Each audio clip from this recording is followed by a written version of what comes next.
Hey guys, welcome to the show. I'm Rantoinette.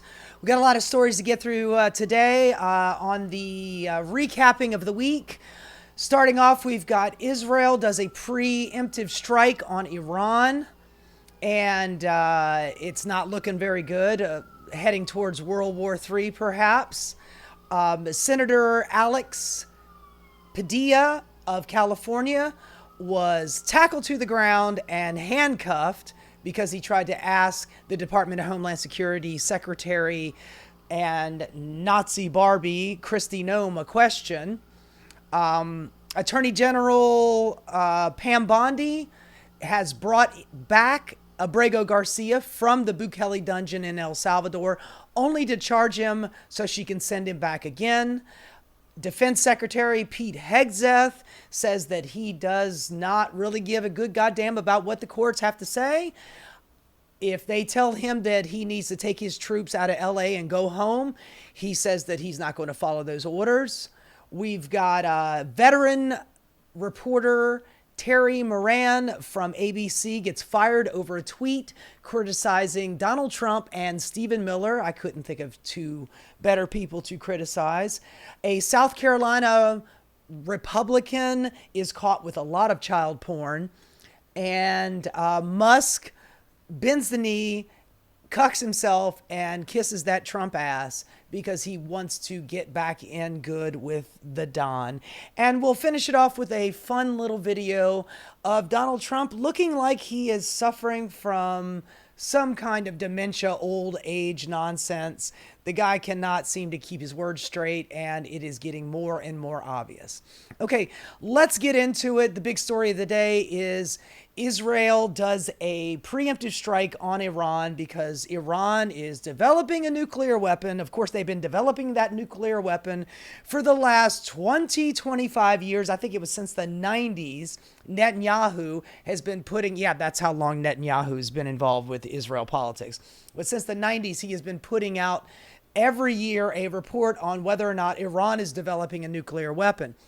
Of course, at the end of Barack Obama's term, in, I believe it was 2015, 2016, he did a deal with Iran, having the IAEA, the International Atomic Energy guys, going in there and inspecting to make sure that Iran is not enriching uranium past the point of using it for electricity, not for bombs.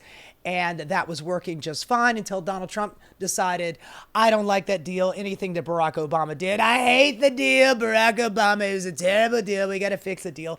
Turns out that Donald Trump is literally trying to put that same thing back in place. The only difference is that he wants his name on it. Donald Trump is, supposedly trying to get a peace deal with Iran. Of course, he's getting opposition on both sides of the aisle because people like Chuck Schumer and war hawks, like Marco Rubio and all those guys, and Lindsey Graham, they want to bomb Iran like, they wake up in the morning with an erection for bombing Iran. And Chuck Schumer's on the other side of the aisle trying to scuttle that deal as well. If Donald Trump actually did a peace deal with Iran, which at this point it looks like it's probably not going to happen, but it probably was never going to happen. But if he had actually done a peace deal, I would have given him credit for it, even though he's literally the guy who tore up the deal in the first place and now is trying to reinstate it to slap his name on the agreement.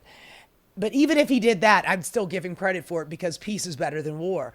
But, between the war hawks on the right and the Chuck Schumers on the ostensible left, and of course, Netanyahu, who is, his holy grail is destroying Iran. But of course, Netanyahu does not have the military to be able to do that. Iran would kick their ass, so they need us to back them up. And whether or not they are going to drag us into war, that is a completely different story. I honestly think that Netanyahu desperately wants to drag us into a war. He wants some bunker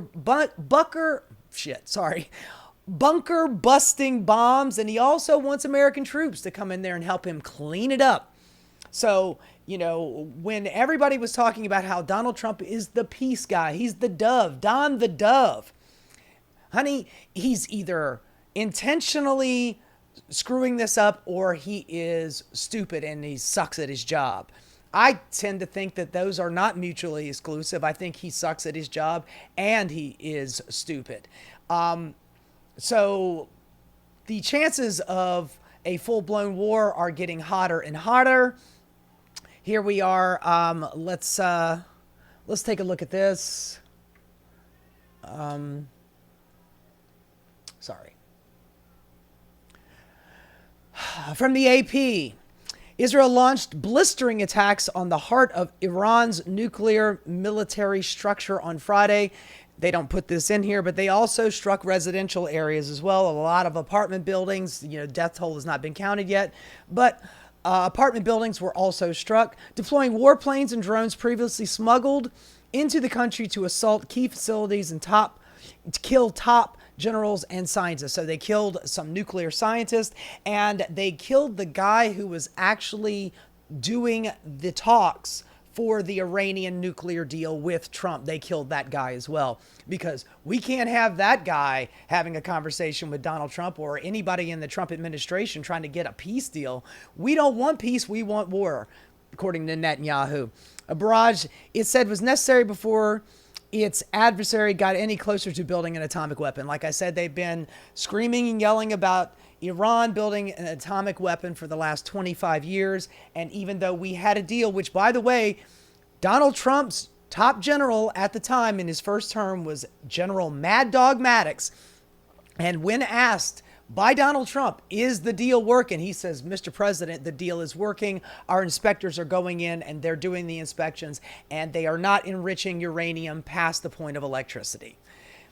That was the reason why they wanted to get the deal in the first place, and they wanted the United States to unfreeze all of their funds because we had frozen all of the country's funds, their money. So peace is always better than war, but like I said, Netanyahu does not want peace. And by the way, just a small little adjunct to this story, it was rumored that the Knesset was like 2 votes shy of voting Netanyahu out just a couple of days ago. And Netanyahu knows that if he gets voted out of office, he's going to have to go to court and get tried for a whole bunch of corruption charges. So every time it starts to get close that Netanyahu's going to get voted out, by the way, whoever they have to replace him, whether it's Ben-Gvir or any one of the other psychotic Likud party members, it's not going to get any better for people like in Gaza or probably in Iran either. They're all very warlike, and they are desperate for the United States to continue funding, their expansionist ideas of, going into Syria and taking the Golan Heights, which they already have, but they want to go further. And of course, they want a greater Israel by, invading the West Bank. And of course, they're continuing to destroy Gaza. So they are absolutely desperate to make sure that the war continues, and Netanyahu is desperate to make sure that he does not leave office. Anyway, Iran retaliated late Friday. So, I guess, since they're, 8 hours ahead of us, this happened today. Retaliated late Friday by unleashing scores of ballistic missiles on Israel, where explosions flared in the skies over Jerusalem, Tel Aviv, and shook the buildings below. In the second round of attacks, sirens exploded, possibly from Israel. Interceptors could be heard bombing the skies over Jerusalem early on Saturday. The Israeli minister urged civilians already rattled by the earlier waves of missiles to head to shelter. And by the way, a couple of days before all of this stuff went down, America ordered any American diplomats that were still in Iran conducting this peace deal arrangement, he ordered them to leave. So that's the first sign indicator that there's about to be some kind of destruction. And keep in mind, when you hear Marco Rubio say, oh, well, Israel is acting on their own, we had nothing to do with that.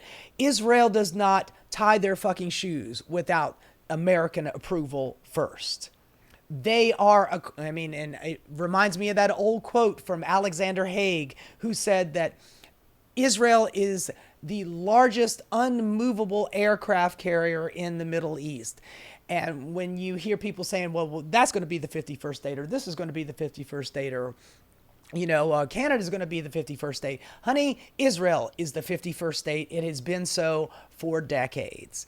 Anyway, now, if you are wondering how Israelis feel about what's going on in Gaza, and of course, proceeding up to this new war that we have with Iran, 64% of Israel sees no need for more reporting on Gazan suffering. So 2/3 of Israel just does not seem to give a good goddamn about what's going on in Gaza, whether they're bombing, whether they're starving the people to death.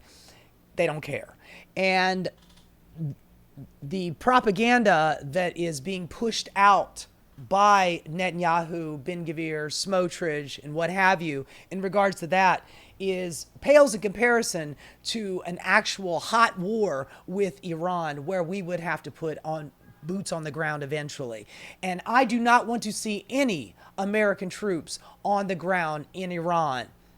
Now, before the bombing started from Israel, and keep in mind, Israel's the one that shot first. And of course, they're going to say, oh, well, the Houthis did it first. And Donald Trump calls them the Houthis. But the Houthis, they were attacking our supply lines. Well, the Houthis have already said, if you stop starving Gaza, we'll stop attacking your supply lines. And in fact, it was proven actually true, because when there was a ceasefire a couple of months ago, the Houthis stopped attacking the supply lines because there was a ceasefire.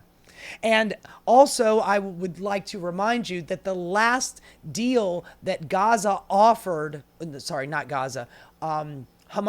offered Israel was that we will give you back all of your hostages and we will lay down our arms. Just stop bombing us, and please don't reoccupy Gaza. Israel said, nope, they don't want to do that. They want to reoccupy Gaza. They are putting up food stations in southern Gaza, so people will have to go down there, and then they retake the northern areas, because all the people that needed food had to go down south to get the food. And then, of course, when they're down there getting the food, IDF soldiers are shooting at people. There are kids, young children, 9-year-old kid with a double tap shot to the chest, waiting in a food line. And he says, oh, well, we were being threatened. They were mobbing the place. If you starve a group of people for weeks, months at a time, and then you offer them the smallest little infinitesimal amount of food, and they start, running for the food and grabbing the food, and, something that Israel would call a riot or something like that, you are making that situation happen by starving those people to the point of desperation. You were doing that shit intentionally. And then you are shooting these desperate people who were starving to death. And you're doing that intentionally. And this whole battle with Iran is just another one of those desperate acts by desperate fascists. And Bibi Netanyahu does not want to leave office. I don't know how much further this is going to go. Everybody's expecting Iran to use some discretion when they start firing back, which they already have started firing back. And they have struck Tel Aviv and Jerusalem. I don't know if cooler heads are going to prevail, or if this is going to be the instigating, incident that drags us into the war.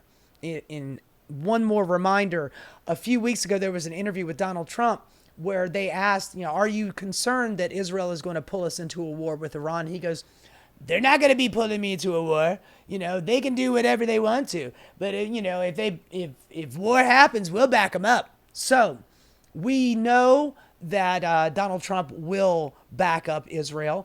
We know that Bibi Netanyahu knows that, and he is trying to instigate a fight to cover up the fact that he is not very popular in his own fascist party. And who knows how long this will go on. I hope that cooler heads prevail. As much as I understand, Iran being frustrated with always having to kind of bow their heads every time Israel takes a pot shot at them, because they're always taking pot shots at them. I don't know how much longer Iranian officials are going to be able to just, bend over and take it. So we'll see what happens next. Hey guys, thanks so much for watching. If you enjoyed what you saw, please like and subscribe. Keep rocking.